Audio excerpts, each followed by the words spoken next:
पाल. पाल म्हणजे हत्ती. ज्यांनी हत्तींवरती अभ्यास केला ते पालकाप्य मुनी. जाबल. जाबल म्हणजे रानमेंढा. ज्यांनी रानमेंढ्यांवर संशोधन केलं ते जाबाली. अज म्हणजे बकरा. ज्यांनी रानबकऱ्यांवरती अध्ययन केलं ते अजमुनी. या आश्रमाची परंपरा फार मोठी होती. तिथे पशुपक्ष्यांविषयी संशोधन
इथल्या एका गुहेच्या दारात त्याला अतिशय सुंदर अशी एक तरुणी दिसली.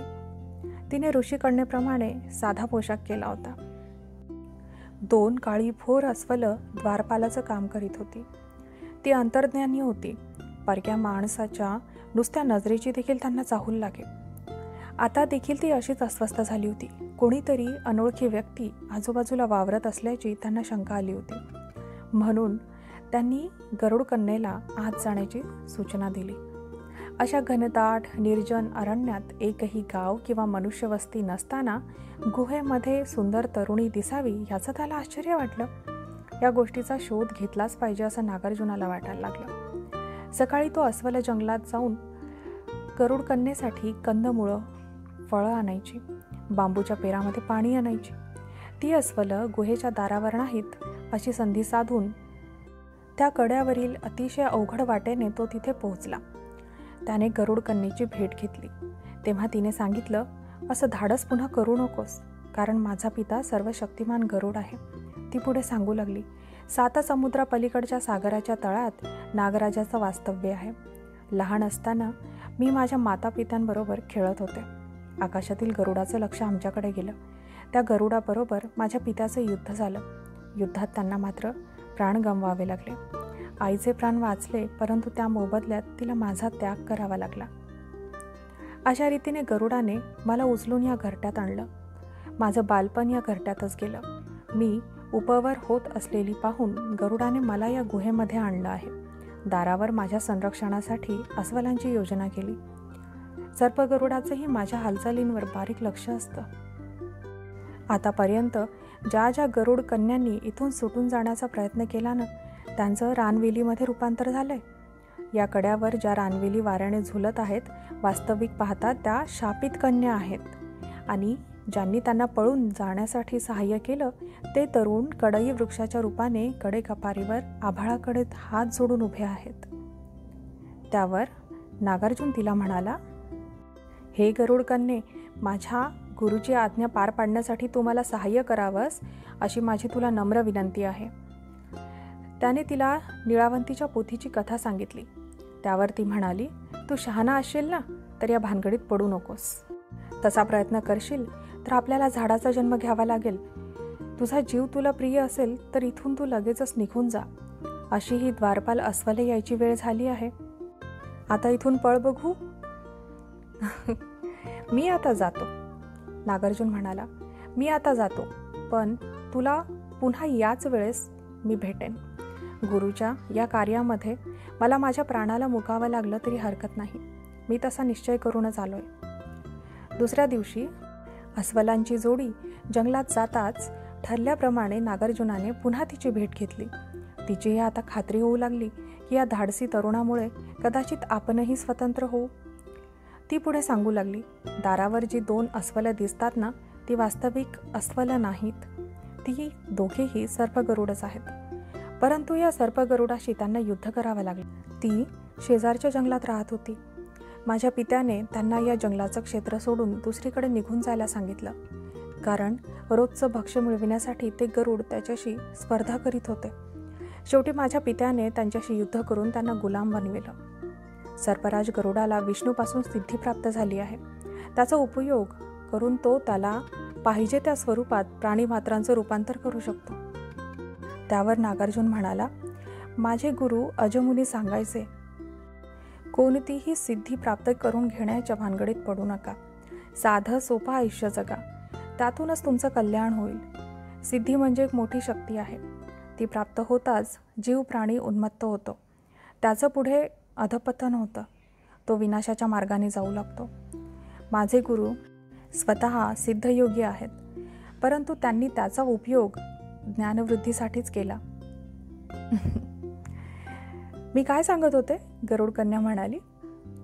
सर्पराजाने त्या दोघा गरुडांचं रूपांतर अस्वलात करून त्यांना द्वारपालाचं काम दिलं. बिचाऱ्यांना पूर्वजन्माचं विस्मरण होऊन इथे ते निर्बुद्धपणे राबत आहेत. परंतु त्यांच्याजवळ प्रचंड शक्ती आहे. मोठ्या मोठ्या शिळा ते सहज उचलून फेकू शकतात. झाडं गदा गदा हलवीत पाणझरीचं पाणी शोषून तिला शुष्क करू शकतात. त्यांनी गर्जना केली तर हरिणींचा गर्भपात होतो. वाघ देखील त्यांच्या वाटेला जात नाही. परंतु गरुड राजाने त्यांना उशापही दिलाय. 12 वर्षांनी जर त्यांना त्यांच्या पूर्वजन्माची आठवण झाली तर ते पूर्ववत गरुड होऊन आभाळात उडून जातील. पण गरुड कन्ये, हे सारं कसं साध्य करावयाचं? त्यातून कसा मार्ग काढायचा? यावर गरुड कन्या म्हणाली, तू इतरांसारखा पढत मूर्ख दिसत नाहीस. धाडसी दिसतोस. तेव्हा तुला सांगितलेलं काम तू करू शकशील. त्यासाठी तुला गरुड राजाच्या घरट्यातील सोन्याचं कडं प्राप्त करून घ्यावं लागेल. अस्वलांना त्या कड्याचा स्पर्श होताच ते पूर्ववत गरुडाचं रूप धारण करतील. समोर जे घरटं दिसतंय ना, ते पुरातन अशा शाल्मली वृक्षावर आहे. या झाडाच्या मुळांमध्ये वृक्षदेवाने आसरा घेतला आहे. या देवाच्या संरक्षणासाठी वृक्षाभोवती जे 7 डोह आहेत ना, त्यामध्ये महाभयंकर सुसरी राहतात. कोण्या मनुष्य प्राण्याची चाहूल लागताच त्या अकराळ विक्राळ सुसरी धावून येतात आणि क्षणातच त्याचा चट्टामट्टा करतात. तर तुला कासवाचं रूप घेऊन त्या वृक्षावर चढावं लागेल. त्या डोहामध्ये कासव असल्यामुळे तुझ्याकडे सुसरींचं लक्ष जाणारच नाही. तू वर जाऊन त्या सुवर्ण कड्याला तोंडाने स्पर्श करताच तुला आपोआप पंख फुटून तू उडू लागशील. तेव्हा एक आश्चर्यकारक अशी घटना घडेल.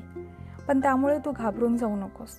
तो शाल्मली वृक्ष वाढत वाढत राहील, इतका की त्याचा शेंडा स्वर्गापर्यंत जाऊन पोचेल. एका मुनीने दिलेल्या शापातून हा सर्पराज गरुड मुक्त होऊन विष्णूकडे धाव घेईल.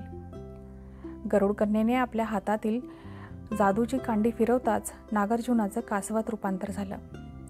तो त्या शाल्मली वृक्षाकडे चालू लागला. वाटेत त्याला 7 डोह दिसले. त्याने हळूच डोहात बुडी मारली आणि तो पैल तीरावरील झाडाकडे जाऊ लागला.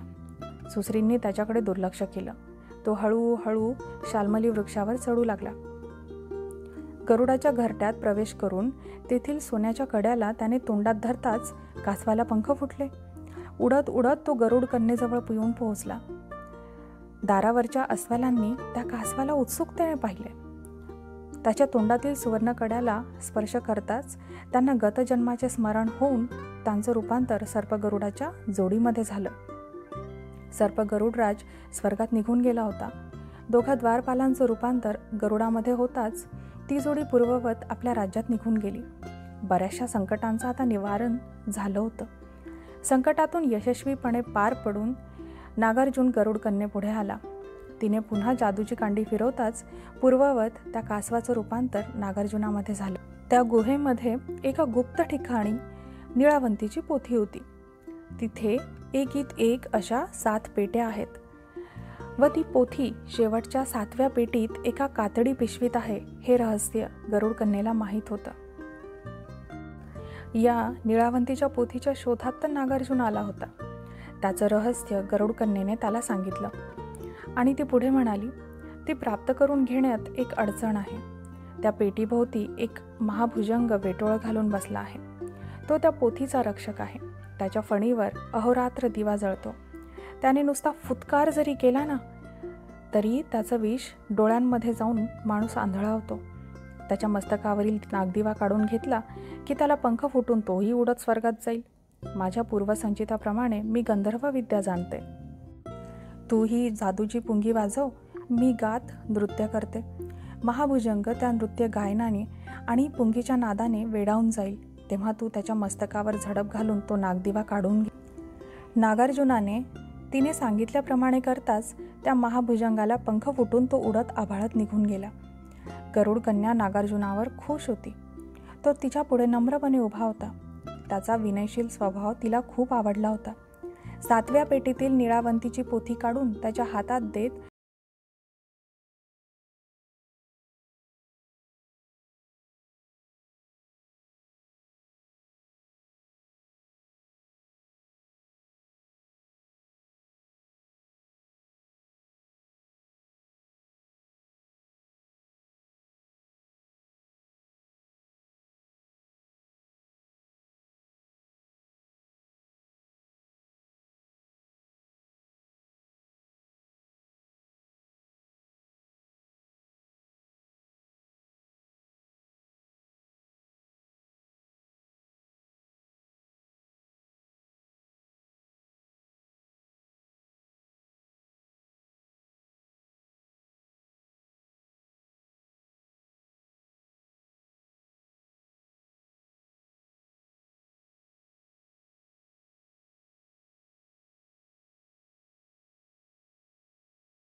पाहत होती.